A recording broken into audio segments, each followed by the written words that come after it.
What's up, everybody? Hello and welcome to another episode of the Bearded Men of Real Estate Show. I'm Ray. This is Dan. Say hi, Dan. Hi, Dan. And we are the Bearded Men of Real Estate, two wonderfully bearded realtors. And we're joined by a very special guest today, Frank Gary. Hi, Frank. Hello. How are you? I'm good. So Frank is with the National Real Estate Post. You can find his page with Frank Gary and Brian Stevens, right?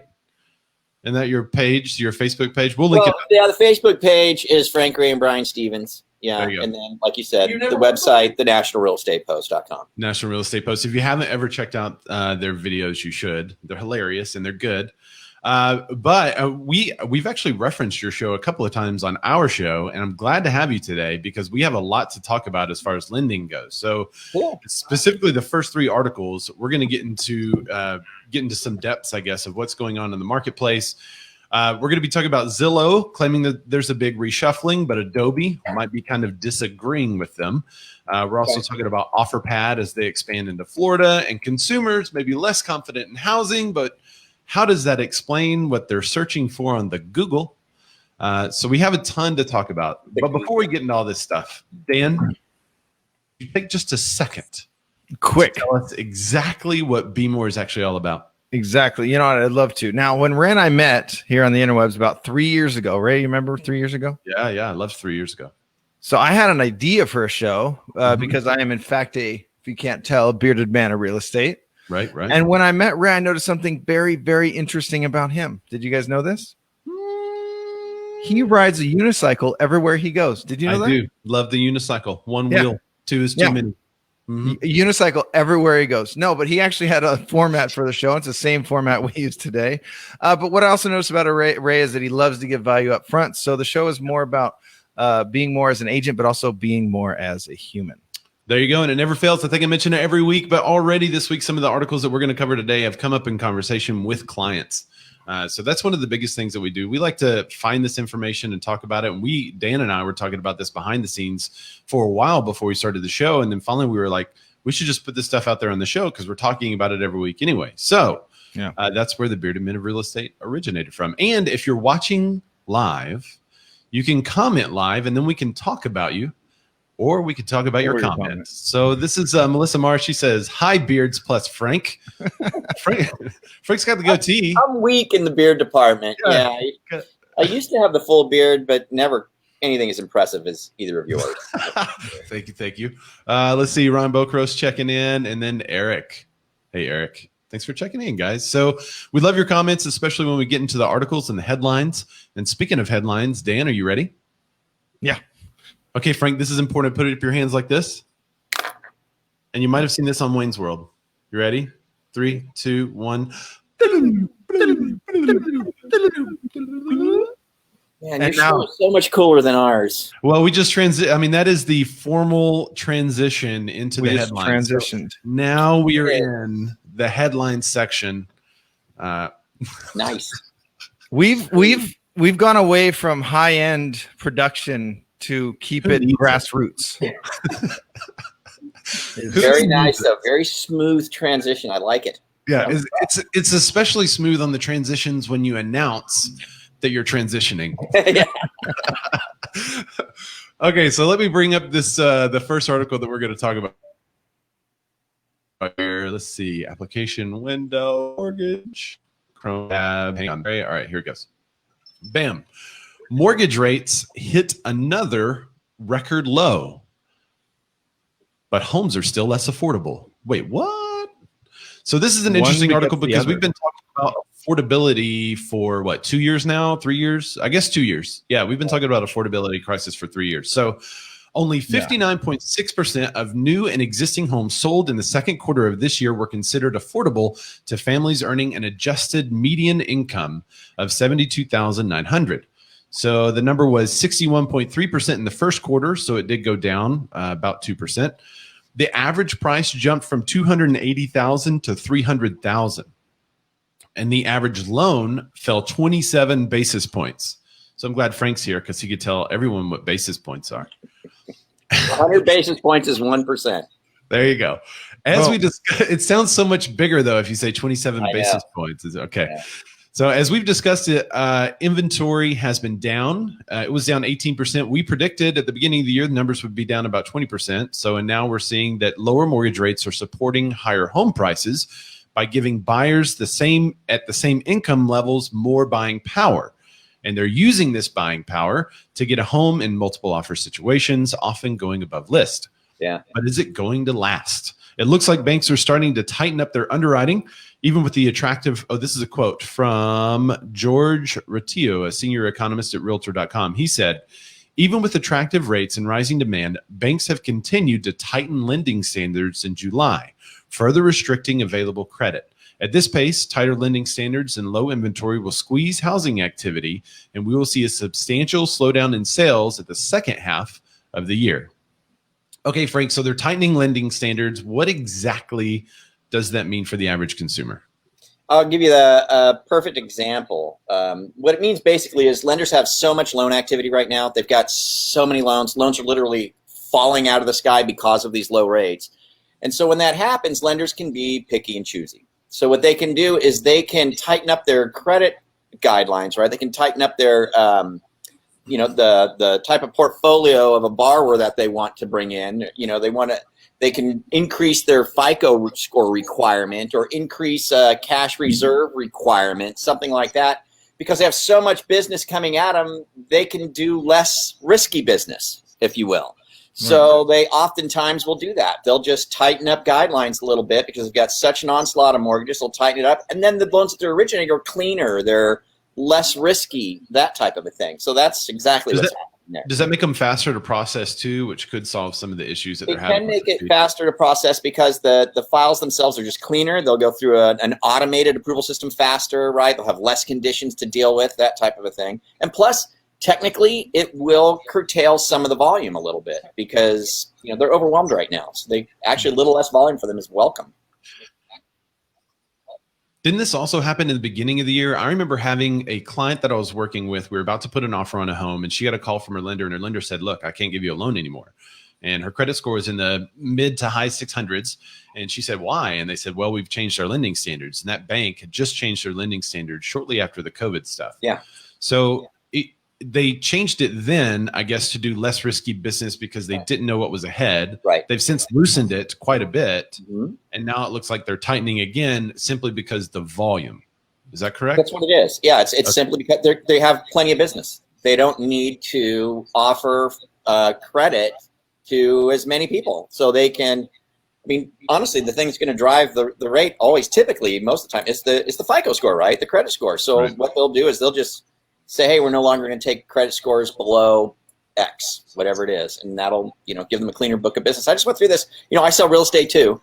And I've got a VA prospect that my son, who's the mortgage broker in town, was putting them together. And this is exactly what we're talking about. Just a couple of weeks ago, I think the guy's got like a 657 or something credit score, right?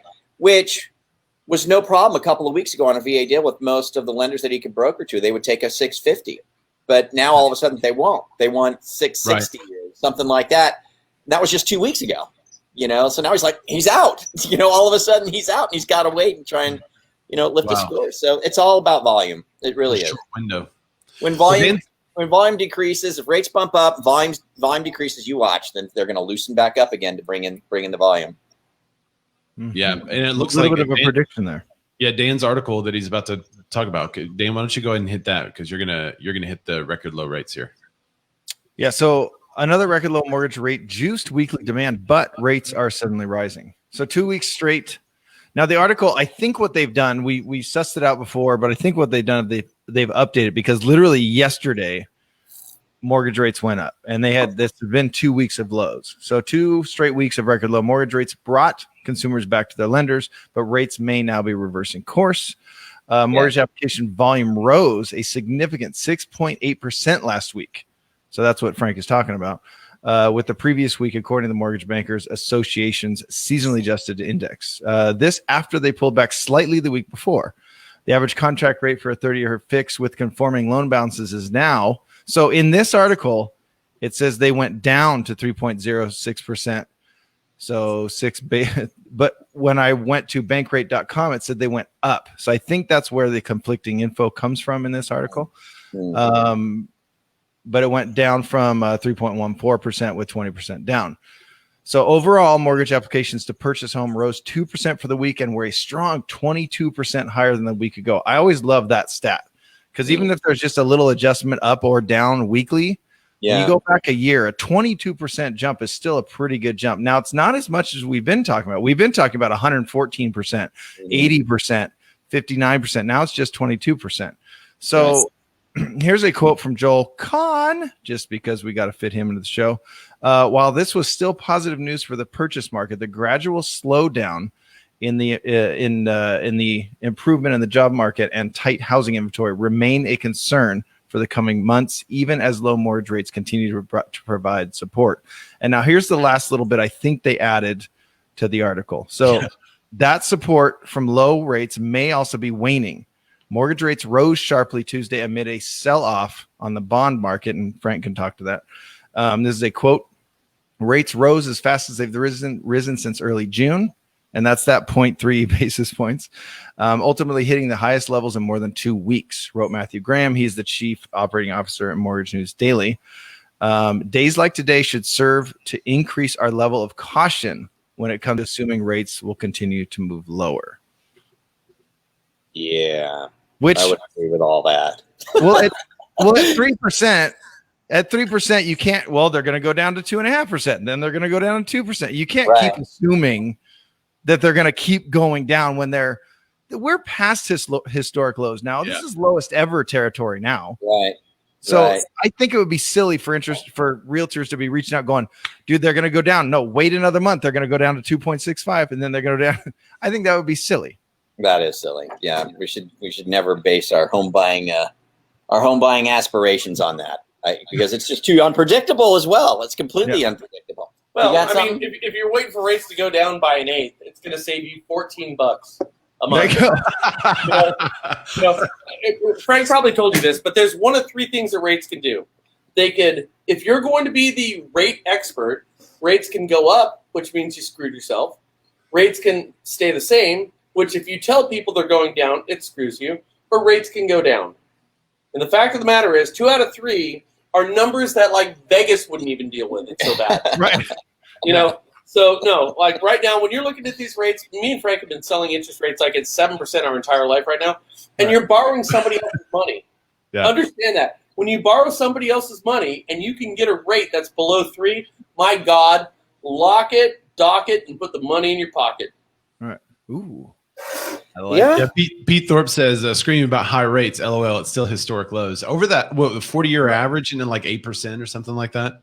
Yeah, it's pretty insane, man. And it's, and we had that sharp move yesterday. I'm a big fan of Barry Habib. I don't know if you guys tune into Barry at all, but he'd be great to have on your show, by the way. We could certainly arrange that. And because we want to talk rates, I mean, he's the guru of gurus. Overall, Barry still feels that even though we had this blip, right here, he called it. I mean, he did say you're probably going to see a little blip here. There's a lot of circumstances that go into that. One of them we talked about earlier. There was a coupon rollover, which just transpired. Whenever you have a coupon rollover in the mortgage-backed security market, that typically causes a blip.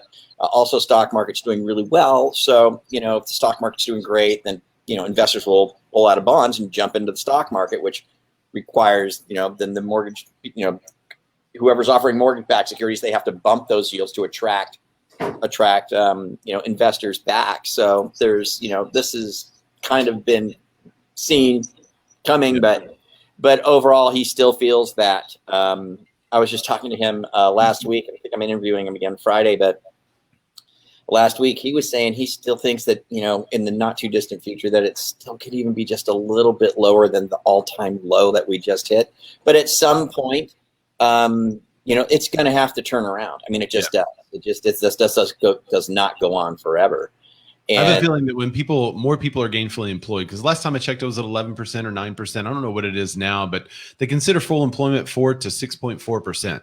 So as soon as more people are gainfully employed, that's when the Fed, I think, is going to back off from the purchasing, and then I think you're going to see rates start to go back up again. You can see them go back up. And just remember, just a little bit of bump in interest rate really can have a major impact on the mortgage industry. Like right now, these, our mortgage guys out there have been, they've kind of been on the gravy train for like 10 years. You know what I mean? It's just like, it's just been unbelievable for them. But a little bit of an uptick in rates can really make a really big difference in the mortgage industry as a whole. It doesn't have to be that much, because when you've refied everybody at 2 3/4%, right? You know what I mean? It's like, there's not a lot of room to go there. So, you bump up to 3.5% or 4% again. It's like, what?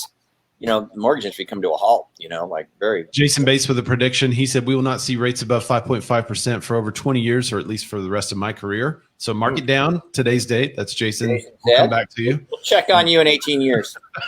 Lisa Burke said, clients need to understand the math of interest rates. They spend more on lattes. It's true. They spend a latte more. Okay. So, I thought you were going to skip it, Ray, but I don't know. Let me get on this last article, Frank, because I want to. This is just something that we were kind of talking about beforehand that people don't think about. But in a hot housing market, the gap between purchase price and appraisal condition ratings causes headaches. Now we're talking about condition ratings. Last week, we talked a little bit about appraisals themselves and how buyers were removing contingencies. They removed the contingency of the appraisal, removed the contingency of the inspection, and then they were left with this home that they could make up the difference. However, one difference they can't make up is if a house is in bad condition. If it's in bad condition, then you have a scenario like you have in this summary, which was talking about sellers having to do the repairs to the home because the bank is not going to give you the money without it. Right. So here's a quick quote. It says, if it's truly a C5 property, it's going to be difficult for someone to sell the property without selling it at a significant discount. So a buyer buying the property is going to say, you know what, I'll buy it because I've got to replace a couple of major systems. I'm going to buy it with some type of equity involved with it so I can feel like I'm getting a good deal out of it. So in March, you may remember that they eased the standards on appraisals so that people and families and everyone could stay safe and they could get through the pandemic. However, they said there's still an expectation to get everything done quick. We need it now. So everyone's trying to rush. They're trying to rush the sellers to do the repair. So just real quickly, because I know you have to go, but hit the topic a little bit that people aren't thinking about. Whenever you do a loan, if you take a loan for a property and the appraiser comes back and says you have to fix these conditions, that's something that a lot of sellers aren't thinking about right now. You're absolutely right. If there's a mortgage involved and it's a mortgage that's going to require an appraisal to get done, that's a wild card for anybody on any property, right? A lot of, most properties are sold these days as is, right? You know how it is. It's as is, then we get our reports done and then we put in our request for repairs and things like that. So it's really not as is, but it kind of is, right? But if there's an appraisal getting done on a property, that is a wild card. And an appraiser, if they mention anything that needs to be tended to, the bank is not going to let that go. It's going to be that has to get fixed if the appraiser calls it. Now, lately, I think, as you guys mentioned, we've had a lot of appraisals that got done recently where they didn't even go out, right? So a lot of stuff can get missed or not seen. But so lately there's been kind of an easing of that, but anyway, I've kind of lost my train of thought, but the bottom line is, if you're a seller and you have a lot of issues, you still may have a chance to sell without an appraiser actually going to the house. But but if an appraiser goes out there, if they mention, I was going to say lately, appraisers have been really good about just like, they haven't really been calling for a lot of things unless it's been pretty blatant, what I mean? So, but anything can change, if an appraiser goes out there and says, hey man, I think you should get this looked at or get looked at, that's not even going to have to get looked at. It's going to have to get looked at. And if there's something needs to be done, it's going to have to get done. It has to be addressed. Yeah. So, and we had that on a kind of rougher property, where they could have called some stuff out, but all they ended up calling out was carbon monoxide detector and smoke alarm, but they stuck to it. They were stringent about that because the listing agent put them in, but didn't put one in. And they went out and they were, nope, you got to do this. We'll come back out in 2 days. You got to get it done. So, and they could have called other stuff out on this house, the strapping, on the water heater. But they were really stuck to that one thing. They're like, we're going to let this stuff go, but you have to have these things. And it held us back a couple of days, but so interesting. We did get them to go to the house. So I got to get that smoke detector in there. Yeah. we have to have them. Thanks for joining us on the show, Frank. Before you leave, could you tell everybody where they can find you? Yeah, so we have a new mobile app. I would really just suggest going to the App Store and getting us. We're on iOS and Android, the Google Play. You just go into the App Store and you just type in National Real Estate Post. National Real Estate Post. You'll see it pop up. It's pretty cool because here, let me swing over. It looks like this. So you see the logo there, the NREP logo. So that's the right one. But what's really nice is we've always contended we have a database of double opted-in subscribers of over 200,000 people across the country, and it's the email is just such a hassle. It's we send hundreds of thousands a day, so we're always subject to the email police out there just getting things lost or snagged up. We get people all the time saying, I used to get it, now I don't. So now we're just really trying to move everybody over to the mobile app because it'll just give you a little pop-up, that, hey, there's a new show, and a little red circle with a number on it if you missed a show or two, and you can just click on it. It's all right there. Works beautifully. I would really recommend just getting the app. Very cool. And if you guys haven't, go check them out. They're awesome on the NREP National Real Estate Post. They're awesome. They're fun. Brian's a little iffy, I think, but Frank seems to be. Yeah, Frank's a nice guy. Ryan, I don't know, centered guy. Like, hey man, let's just slow it down for a second. Yeah. But get Brian on the show next time. He'll take it over completely. Yeah. So we'll talk about none of the topics you wanted to talk about. Hey, just open. We're all right with derailing it, but we said that before we came on. Brian was in the background barking. I'm like, you know what? Just jump in if you got something. Just jump in, whatever. Man. So, well, thanks you guys for joining, man. We appreciate it. We'll see you around, guys. You guys are awesome. Great show. Love it. And catch you later. Thank you, my man. All right, let's see. So just Brian had in the background. Frank's all, you got something, and then Aiden. That's so good. Okay, so let's talk about me being right. One of my favorite topics. I have a couple of. Wait, Pete wants to start a fight. Pete Thorpe says, I disagree with Jason on that.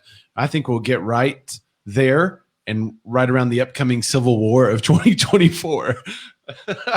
That's what he's seeing. Yeah. Let's see. Pete Thorpe said, wait, nearly free isn't sustainable? You don't say. And Melissa Marr had a good comment too. She said some lenders are advertising online higher rates just to slow things down and make people question applying. So we did talk about that at the beginning of the year. I am seeing that again lately. Yeah. I don't know when we hit it. I think we hit it early on in the Rona. Yep. When things were going crazy in the first few weeks, and they were like, whoa, no, interest rates are 4%. Stop. Yeah. I think Frank hit our show up that day when we were talking about that too. It was early on, and I just remember he was like, because obviously they're both knowledgeable guys, but he was like, I honestly don't know what's going on. Everything changes daily. Yeah, he was saying it's all going so fast. Yeah, we have to do this. We don't have to do this. Now we can do this, but we can't do that thing. So I wish you had more time because I wanted to get the update on that, but we got it a little bit with what lenders are doing as far as they adjust the rates up and down. It's all rate sensitive, really, or the requirement for the credit is sorry. Pete Thorpe said he's in the boonies, but his signal's low. My signal's low, but I'm here for the goods. He says we've got the goods, bro. His signal is historically low, just like rates. Just like rates. So. Let's talk about Adobe. So the Adobe CEO watches our show and apparently waited. He didn't want to like immediately agree with us. So he waited. What was this? We covered this 5 months ago, Ray. Was it? Ray said there's going to be a change in the productivity if you don't have that boss hovering over you all day. Right. So he waited, and now in a story that Be More predicted 4 months ago, the Adobe CEO says offices provide some boost. So he's not fully committing. He's not fully admitting that we're right, that Ray predicted it, but some boost to productivity that remote work lacks. So and I'm going to butcher his name, and I apologize, sir, but Shantanu Narayan, I think I'm getting that. Shantanu Narayan told CNBC on Tuesday, now he is the Adobe CEO, that he believes there is an inherent benefit to being in an office that widespread remote work, which became a necessity, cannot necessarily provide. Now, this is a quote from the man himself. Projects which are well underway, we've seen tremendous momentum continue. But when you're trying to create a new project, this is where it's interesting. And all those new startups and in the video games and in the digital industry, you're trying to create a new project from scratch with everyone at home. You don't have that same feeling. I used to work in the video game industry. You wouldn't have that same like time crunch on you. So we've seen tremendous amount. But when you're trying to create a new project, you want people around that water cooler. You want that sense of urgency, he said on Squawk Alley. I feel like productivity is impacted a little bit in that. Now, Narayan said Adobe, which is headquartered in San Jose, California, and has offices around the globe, is surely going to rethink its physical footprint as a result of the Rona. Those are my words, not his. Both in where offices are located and how they're used, but also, both where offices are located and how they're used. Small satellite offices may become less of a priority. Employees may still work in those areas, but this is a quote, we're not going to have the footprint that we had. So do we have a scoreboard going for all the things that we've predicted and all the times that we've been right? We should totally have a scoreboard. And I have to say that the reason why we predicted this is because there were early articles that said, hey, the work from home has not slowed down productivity at all. Everyone is still very productive. And what I said was that's because the global economy has also slowed down. And whenever the expectations of the economy has slowed down, you don't notice the lack of productivity that's happening from your team or from your company, who's now all work from home, because their productivity has also slowed down. And now, as we're seeing things come out, but now we're seeing new projects starting. Right. Someone's finishing something and now starting something else, and they can't get the same momentum behind the projects or behind the task or behind the goal of whatever the company is trying to accomplish because of the work from home environment. Because somebody else has Netflix going on in the background, or they have YouTube going on over here, or they're homeschooling, also working, or they're trying to homeschool, right? Or the kids are school, or at home. So there's a lot of distractions at home. My home office is still under construction. I'm wondering how many other people have home offices that are under construction that are kind of displaced. But we said that I don't think that the ability to perform is going to be the same. And the reason why we said that is because 3 or 4 years ago, I think it was Yahoo sent everyone home and said, you guys can work from home. And then a new CEO came in and said, you guys are not productive at all. Get back in the office. And so that was pre-COVID, that was when people were trying to figure out, should we develop a workspace like Google that's really cool and fun to be in, or should we just send everyone home and let them work from home? And so the companies that made the decision to send most of their staff at home back in the day brought them back into more of an open work environment. And then they said, well, the open work environment's not working really well either. People want their own space in the office. So that's changing. The WeWork's changing. And so there's a ton of changes in the office space commercially, but Zillow doesn't necessarily agree. Here we go. The Zillow CEO said that the real estate market is in the middle of a great reshuffle. And I think in the description of our show, I was asking, are you ready for the reshuffling? So let's see what all this is about. Zillow said earlier in the year that the data did not point to much of a change in buyer desires from urban to suburban, but they have noted a trend in buyers who want more amenities to work from home. So this is the article. Oh, I thought I was sharing that. Let me share the article for you. So Rich Barton, he's the CEO of Zillow. He says, I believe that we are in the dawn of a great shuffling. I'm sure I don't need to spell it out for you because we're all living it, spending an average of 9 hours more per day at home. Zoom meetings are changing the way families think about space and privacy. Home offices are high in demand. Backyards are more desirable than parks and gyms. Work from home policies are eliminating the commute for many. There's an endless list of considerations. So while Adobe and Zillow totally don't agree, I don't want to say that Zillow is completely wrong, because in home searches, we are seeing a trend for more people wanting something as a work from home space. Right. What I think will be interesting is to see people retrofitting a formal dining room, which is what this was, into a home office, and what they're going to add to it, right? Like, I already know I need some soundproofing, not because my inflection is creating an echo, but because sounds around the house, when the dump truck goes up the street and it's super loud, can come through on a Zoom call. So what do you do to eliminate that kind of thing? So I think that's kind of where we'll see the next move, is people retrofitting rooms in their home that weren't initially offices, or maybe taking a smaller space and expanding it, or giving up the smaller space and taking a larger space, which is what we did here, to make a better office for people. I would also assume that a lot of companies are going to bring most of their workers back into the office, because I just don't see that the productivity is going to keep pace up. Well, so that's what I was going to say. So if you want to go through some comments, there's some good. Lisa Perks said Zillow so disagreeable, saying things yet saying nothing. Yes. Go down to her notice. That quote was pretty fantastic, because Rich did say a lot of nothing in it. Right. David said, I think it worked because execs don't trust employees and want to watch them. Michael Elizabeth Rodell said Zillow's retarded. And then here's her. Lisa Perks said, I would prefer not to spell it out, so I cannot be wrong. Zillow dude. Yeah, that's his quote. It's like, so I'm going to say a bunch of stuff. It's going to sound amazing, but I'm not going to really commit to anything, because a month from now, I might change my mind and I can go, see, I was right, because I didn't say anything before. Although I did say some stuff, I didn't say anything really. I like the old CEO better so far. Yeah, I think I said more about what he said in the summation of what I said than what he actually said. I'm going to get Barton on the show. I'll just so Tom Butt said, he pointed out the same thing I pointed out to you. He said, wait, an average of 9 hours more at home? Yeah, that's not real data. That's just anecdotal.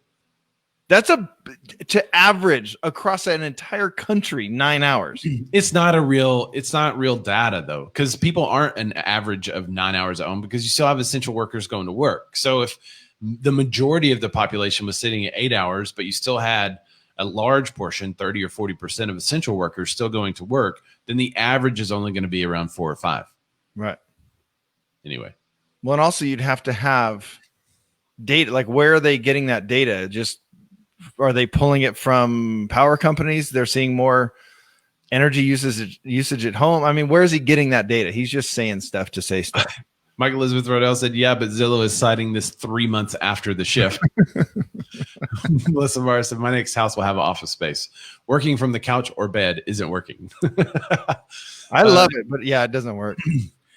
David said, now is a great time to diversify into hybrid sheds. Yeah, the she shed, he shed. She shed, shed. She shed, he shed. Lisa Perk said, I miss Jay from Zillow. You know, he's controversial, man. You remember he would Jay, what's his name? Jay Thompson or whatever. He worked from Zillow. He'd comment about stuff back in the day. Yeah. Wonder whatever happened to him. Yeah, well, he was the Zillow ambassador or something like that, right? Yeah, he would comment, but Rich got rid of him. He didn't like, Did he really? I didn't remember that. He didn't like us, Fraternizing.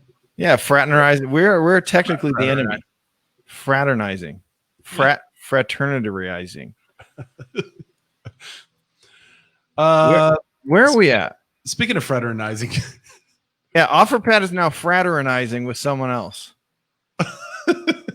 I'm gonna hit this one quick, just because it's not a huge story, but they Offerpad announced on Tuesday the expansion of its real estate solutions center into Port St. Lucie, Florida. By the way, when you think about an iBuyer program and everything being electronic and super user friendly, you think of a name like Real Estate Solutions Center.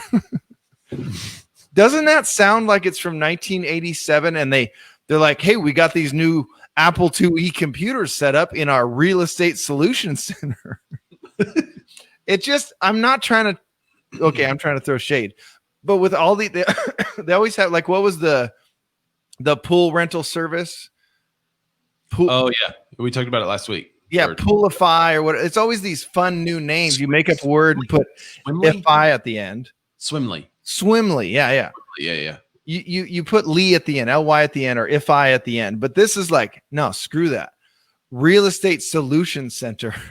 So anyway, it's their first the first iBuyer in that region. The company resumed making cash offers in different parts of the country on May 8th through the Real Estate Solution Center.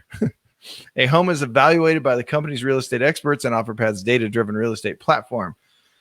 Within 24 hours, the homeowner will be presented with an Offerpad cash offer along with the additional exclusive selling options. Those options include selling the home instantly to Offerpad or partnering with Offerpad to list the home. Okay, so same thing we all do. So here's the interesting part. And was it Offerpad last week, or who we were talking about partnered with Dr. Horton? Zillow. Zillow or Open Door? Zillow. Okay. I think Open Door already has some partnerships with the other Lehman and Brothers or whatever. It's with the other builder. So we've had a significant amount of interest, blah, blah, blah, blah, blah, blah, blah. Vaughn Stewart, Offerpad's Orlando market director, blah, blah, blah. For consumers, okay. It's a lot of blah, blah, blah. But here's Offerpad has partnered with Beazer Homes, Miranda Homes, Meritage Homes, and Pulte Homes, to name a few. So they're partnering with new construction as well. Home buyers and sellers interested in pursuing new construction will have one of Offerpad's builder partners receive exclusive benefits, such as selecting a closing date of their current home, which can align and be pushed out to as much as 9 months. So that's kind of interesting. I mean, we talked about it last week. It's not a new thing, but is this like a reactionary? Well, we need to announce that we did the same thing as Zillow. I think so. And we do the same thing, but we'll give you 9 months. We'll own the house from you for 9 months. And I think the article quoted 8. Right. So they went 9. One more. They upped it a month. They went one more. This one goes to 11. Just like when Gillette 15 years ago said, screw it, we're going to 5 blades. Five blades. They went to 3 blades, and then everyone went to 3 blades, and they're like, what the hell? All right, you know what? We're going to 5 blades. So we're skipping 4. We're going to 5 blades. There needs to be a parody of that. Somebody going to 11 blades. Yeah. Okay, so let me get some of your comments in here. Let's go back to this Jay. Tom Butt said, where's Zillow getting their data? Same place they got their estimates. Dusty Martin said, Jay was super helpful. He used to be in my local real estate forum. Oh, Jay. She said that he used to work hard to work with agents. The new guy, not so much. Christian Harris says, Jay's retired and living the life now. We have stories about Jay. You know, on the Real Estate Solution Center, Lisa Perks said the URL was unavailable. Michael Elizabeth Odell said it's a mouthful. Lisa said realestatesolutioncenter.io.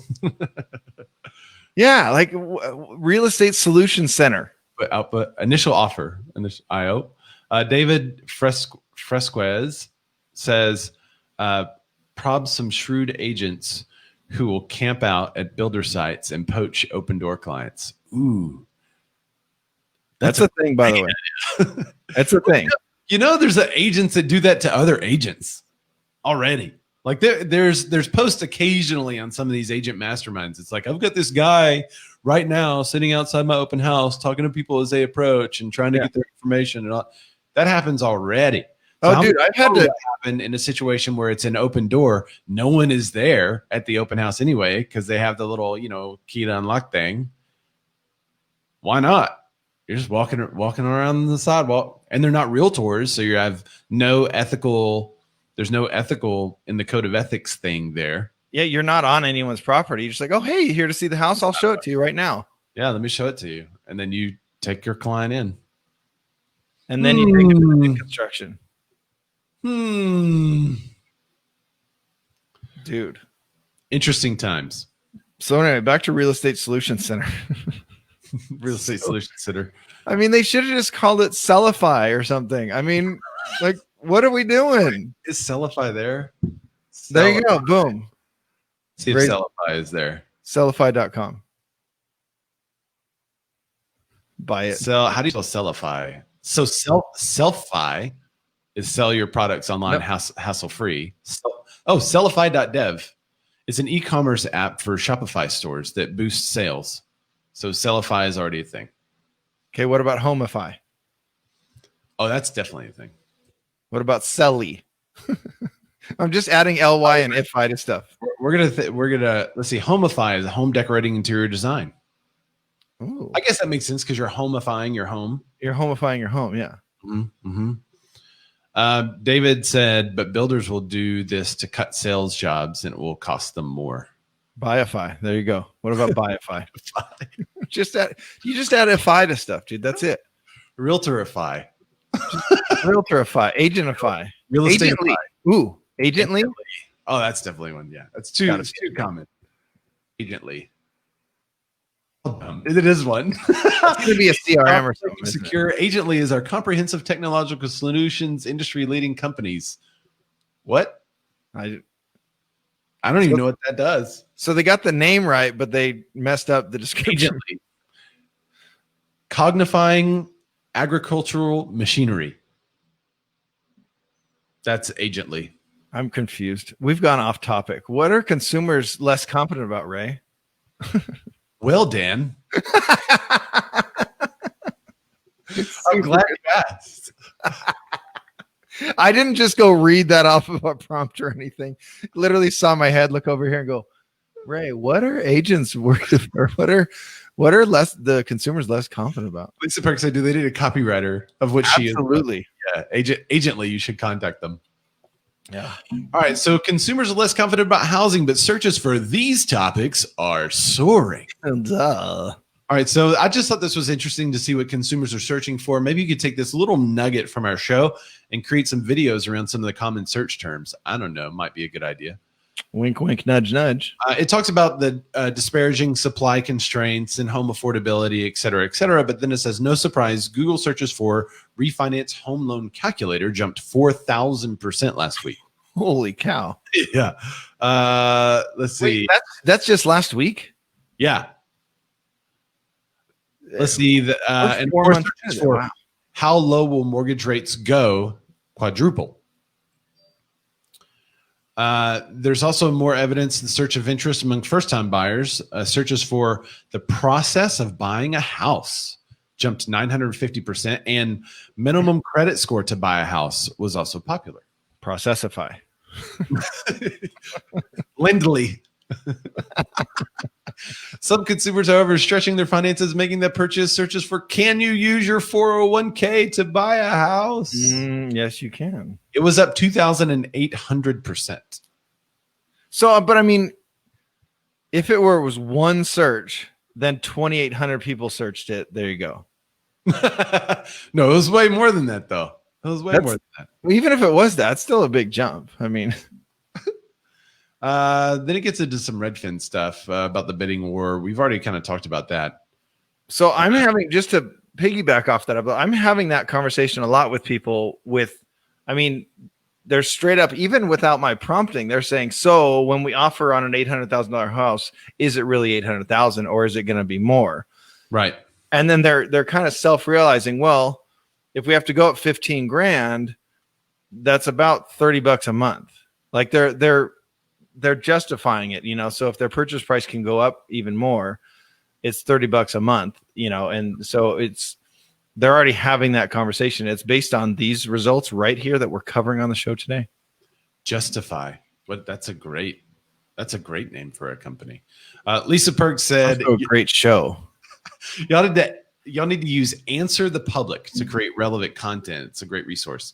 I guess that's where they have questions and you can answer it. You also Quora, and if you're in any real estate Reddits, those are also good too to poach questions off of. Yeah, grab a question and answer it, dude. There's your 8 minutes of content a week. I mean, you won't match what the Bearded Men of Real Estate do weekly, but no one can. No. How to buy foreclosure has been a breakout search in the past 2 months, as well as buy a fixer-upper or move-in ready. You know why? So those first two, that's the affordability issue, right? Well, I can't afford anything, so I'm going to buy a fixer-upper.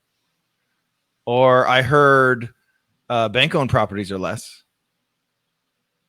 So I would think that's because of, hey, mortgage rates are super low. I got to get into this market, but I can't afford what I want. So I'm going to try to find the worst house in the nicest block. Yeah, that is kind of, that's back to the old trend of what people were looking for. Dusty Martin said, What was the lowest interest rate prediction last December? Anyone remember? We didn't predict lowest. I don't know. She's asking who had the lowest, I think. Mine's 3.5 for the year. Yeah, I think I was higher than you. You were 3.65 or 3.85 or something. I'm still feeling really confident about mine. I'm less confident about mine every day. Yeah.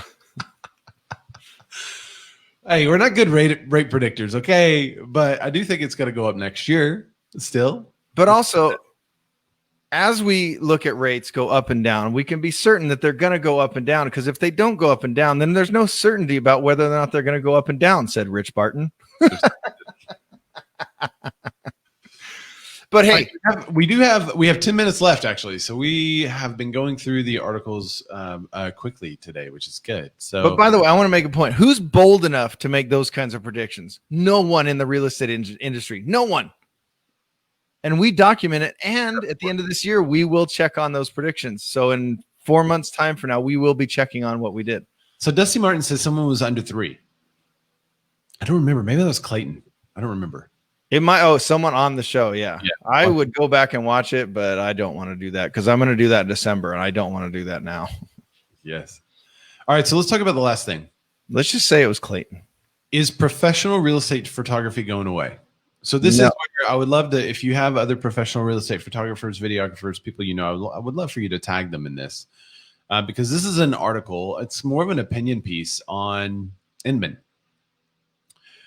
And they're contemplating the impact of increased technology. Wait. Sorry to interrupt, but what if Dusty's like, someone said that it was, maybe it was remember? Her. Someone asking, right? Someone was under 3. I just reread her comment. If you read the comment in that way, it's way better. Right. What was our lowest interest rate? Someone remember? I mean, I think someone they were all like, I don't remember. That's good. So we're giving credit to Dusty. All right. It's yours, Dusty. You can have it. All right. Okay. So I haven't read this article. I like to do this every now and then where Ray has a story. I'm like, just read it and let's react to it. All right. We real estate agents be more react. Wait, I got to put us on the screen too. So I'll put us on the screen with the article so people can see our reaction. Are we witnessing the end of professional real estate photography with full service overnight editors, apps, that's crazy, and the rise of smartphone camera capabilities? Are professional photographers lost their hold? Have professional photographers lost their hold on your listings? Dan, do you still use a photographer? Yeah. Are you going to stop using a photographer because of the apps and the overnight editors? No, because guess what? I'm not a photographer. Yeah, but you have well, most good agents have an iPhone. I have a better phone. Oh my God. And well, it's 4 years old, but it's still really good. I'm just kidding. It is 4 years old, by the way. It might be 5 years old. This one. I don't know. But anyway, look at all the lenses. Look at all the lenses. I have so many. On my camera, I only have one lens. I have only one lens on my camera. Right. So your phone's better. All right, but I actually just bought myself, Ray knows this, I just bought myself a new camera as well. And I'm still not going to use it for photography. I'm going to use it for videos of myself in the show, but I'm not going to use it to go take pictures. Hey, so here's the other thing. And I am going to say this because here's the thing is when I get a listing, when I get that signed contract, I'm out. Right. I go and I scan it and I send it to our office manager and then it's in process. Everything then works and it goes on its own. It's all a process. It happens. It goes without me. So what am I going to do? So when do you take your photos? What I'm going to stop and go take photos of a house and cut out 2 hours of my day and shoot a video. Now, every now and then I'll shoot a video, but I'm going to go get more listings. I'm going to go help more buyers. That's what I'm going to do. I'm going to do what I do and leverage myself to the photographers and what they do. Dusty Martin said, no, I get FSBOs for sale by owners asking me to give photog references all the time. Hell no. Hell to the no. So what do you think? No. Just hot take on that title alone. So hot take on just this title. There have been some listings where I didn't use a professional photographer because the availability of overnight editors in my iPhone takes incredible photos. And no one ever knew. Okay. So Pauline said, my time is more valuable. I'd rather spend 150 and let them do it while I'm out doing something else. Yes. However, if you're at the property and you have to take photos, like, so I've got a couple of out of town clients, not expensive photos. They're more on the low end. And I was at the property taking photos for them so they could see what the property looked like because it had been a while. So I went ahead and took photos as if it was a listing photo and positioned it right, all that, then sent them to overnight editors who could edit them very quickly. It was a house that I really wouldn't want to spend that $200, $300 for a whole kit and caboodle, photos, videos, all that stuff. I might spend $100 on some photos, but if I was already there and could already take it and could work faster and could get it sold in a day because I could just do all that myself and I was already there at the property, then it did save a lot of time and help me move faster to move the property. Right. But for the most part, for an actual house that is nice and needs to be competitive in the marketplace, no way. There's no way I would take those photos myself. So even now, let me propose this scenario, Ray, and our viewers at home. Right now, things are selling so quickly that one photographer or one picture, one photograph, no virtual walkthrough, no Matterhorn, no 3D tour, none of that. Matterhorn? It's not Matterport. Sorry, Matterhorn. I really miss I really miss Disneyland, but Matterport. Sorry, but the house is gonna sell, right? We can almost guarantee the house is gonna sell. So what's the benefit of taking high-end? I'm playing devil's advocate. What's the benefit of taking high-end photos and doing Matterhorn and all that stuff? Selling for a higher price, I think. There you go. Melissa Mars said the only time I haven't used a photographer is for rentals. So the article goes on to say, just as a muralist has a paintbrush, has a brush and a wall, for the software developer has code and the photographer has a camera, still it remains merely a tool, the device for helping mediate strife between light and shadow. Blah, blah, blah. Okay, so this is an opinion piece, right? For evidence on how quickly real estate marketing, media, and image marketing is evolving, look to Matterport. And that's one of the things that they bring out about doing the 360 tours and such. They got it wrong, too. It's Matterhorn. Matterhorn. Last year to compete with coders who build software for manufacturers of 360-degree cameras and smartphones at a fraction of the size of Matterport's Pro 3D camera, the company developed its own app, a reaction to a market that's becoming more handled. So I don't know if you guys saw this, but you can actually do a Matterport with your iPhone now. Yeah. Yeah, they released that right after I brought a 360 camera. That's cool. I'm serious. Thanks, Matterport. Companies such as Australia's Box Brownie might very well be responsible for inducing minor bouts of insomnia with the real estate photography. So we also see that happening where people are sending them to overnight editors. I have to say, though, if you're going to use Box Brownie, you might as well use a professional photographer because by the time you edit 10 photos, you're at $200 minimum. Right. All right. So we'll continue. Since the inception of iPhone 11 Pro, the game has changed. Smartphones like iPhone 11 Pro and the Samsung Galaxy S20, S20 are just as good, if not better, than the high-priced digital SLRs. Box Brownie's Peter Shravemade said in an email. Okay, so their main contention is that if you have a high-end phone, you can send it to an editor. They can apply some presets or maybe even do a little bit more editing to it, and then you have one just as good. I don't think you have the depth of field, though. Well, I mean, now Ray is very into cameras and very into video, and he's very knowledgeable at this stuff, so he can get a good eye on it. But the average agent and the below average agent, they're going to go there with an iPhone 11 Pro, like the most dialed. What is that? A $1,200 phone, Ray? Yeah. If you trick it out, you buy the big tricked out Kahuna one. You're going to go it's going to look great. It's going to have cool, this is going to pop and that light's here and all that stuff, but the angle's not going to be right. The look of the home's not going to be right. You're not going to be able to do a Matterport tour. I mean, there's going to be so many things missing from it. And remember, even if one picture can sell a house right now, you want to maximize your seller's top dollar right now.